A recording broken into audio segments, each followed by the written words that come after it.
আমি ছিলাম ছাতে। তারাই ভরা চৈত্র মাসের রাতে হঠাৎ মেঘ কান্না শুনে উঠে দেখতে গেলাম ছুটে। সিঁড়ি দিয়ে যেতে যেতে প্রদীপটা তার নিভে গেছে বাতাসেতে। সুধাই তারে, কি হয়েছে বামি? সে কেঁদে কয় নিচে থেকে, হারিয়ে গেছি আমি। তারাই ভরা চৈত্র মাসের রাতে ফিরে গিয়ে ছাতে মনে হলো আকাশ পানে চেয়ে আমার বামির মতোই যেন কোন দিকে এক মেয়ে। নীলাম্বরে আঁচল খানি ঘিরে দীপ শিখাটি বাঁচিয়ে রেখে চলছি ধীরে ধীরে।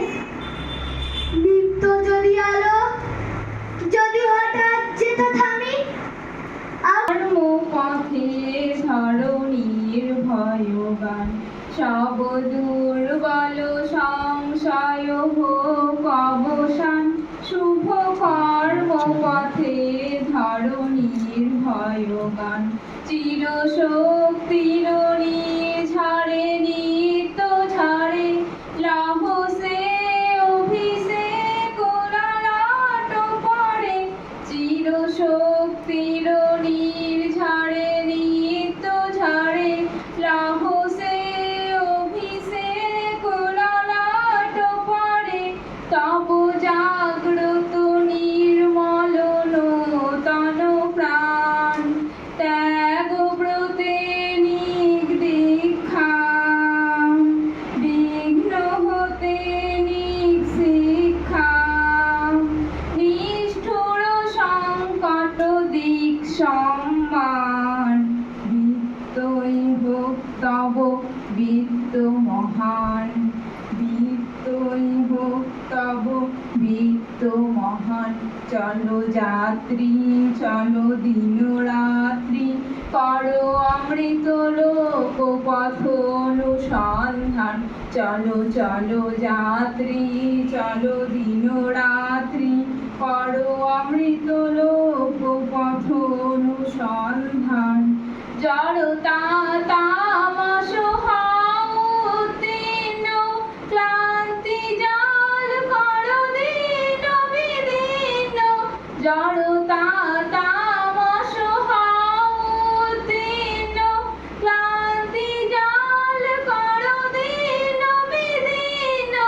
দিন অন্তে অপরাজিত চির বলতেই থাকা যাবে আমার সেই ক্ষেত্রে বলছি, আমরা সবাই জানি তিনি জোড়াসাঁকো ঠাকুর পরিবারে জন্মগ্রহণ করেছেন এবং তিনি এত জ্ঞানী ব্যক্তি যে তিনি তার পড়াশোনা নিজের ঘরে সুন্দরভাবে চালিয়ে নিয়ে গেছিলেন। এবং তাই নয়, তিনি একাধারে কবি, লেখক, সঙ্গীতকার, গীতিকার, সমস্ত কিছু।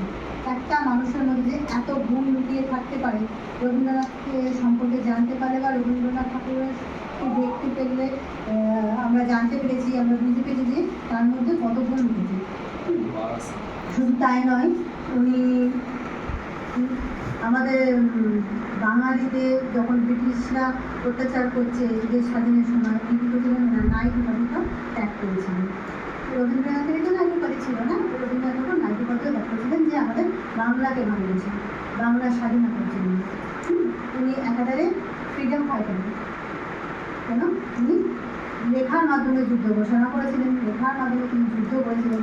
অনেকেই ভাবে তিনি ফ্রিডম ফাইটার কেন, স্বাধীনতা সংগ্রামী করেন, কিন্তু তিনি কি শুধু লড়াই মানে অস্ত্র যুদ্ধ করেছে তা নয়, তিনি লেখার মাধ্যমে যুদ্ধ করেছিলেন এবং সব তার জন্য আমাদের দেশে স্বাধীনতা এসেছিল। আমরা চাইবো ওনার মধ্যে যত গুণ একাধারে উনি বই নিয়ে চলেছেন, আমরা যেন ওনার পথ অবলম্বন করে চলতে পারি, আমরা আমাদের মধ্যে যেন ভালো গুণটা অর্জন করতে পারি। অনেক আশা রেখে ডাকছো আমায় তারায় তারায়। আজ 25শে বৈশাখ কবিগুরু রবীন্দ্রনাথ ঠাকুরের জন্মদিবস। রবীন্দ্রনাথ ঠাকুর ছিলেন বিশ্বকবি। তিনি 1900 61 খ্রিস্টাব্দের 7ই মে, যেটা বাংলায় 25শে বৈশাখ হিসেবে গণ্য করা হয়, সেই দিন তিনি জন্মগ্রহণ করেছিলেন। কলকাতার জোড়াসাঁকোর পরিবারের ঠাকুর পরিবারে তিনি জন্মগ্রহণ করেছিলেন। তিনি বিভিন্ন রকম ছোট গল্প,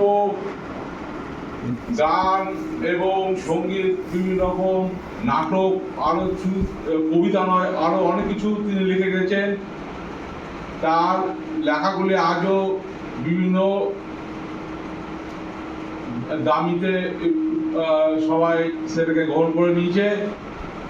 তিনি 1905 সালে যখন বঙ্গভঙ্গ আন্দোলন হয়েছিল ভারতবর্ষে, তখন তিনি কবিতার মাধ্যমে দেশের জন্য অনেক কবিতা রচনা করেছিলেন। সেই কবিতা পড়ে অনেক আমাদের দেশের সংগ্রামী মানুষরা অনেক অনুপ্রাণিত হয়েছিল। তিনি 1913 খ্রিস্টাব্দে গীতাঞ্জলি রচনা করে তিনি নোবেল পুরস্কার পান।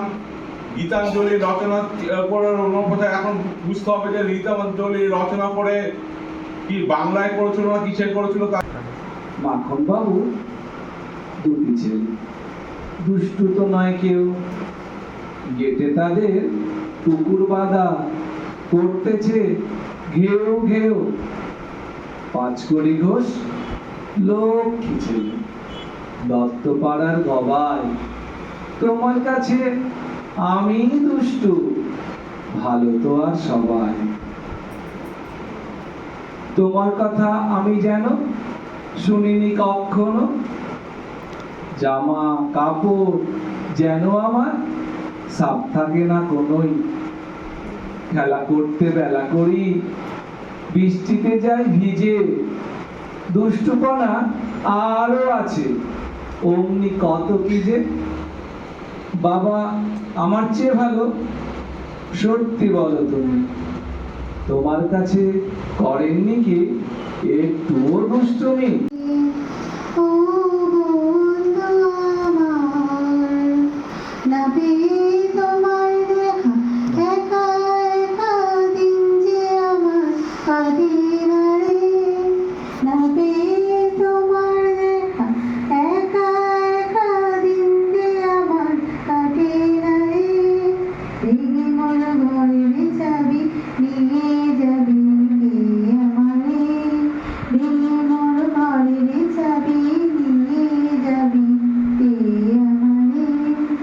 বুঝি গো রাত পোহালো, বুঝি ওই রবির আলো। বুঝি গো রাত পোহালো, বুঝি ওই রবির আলো।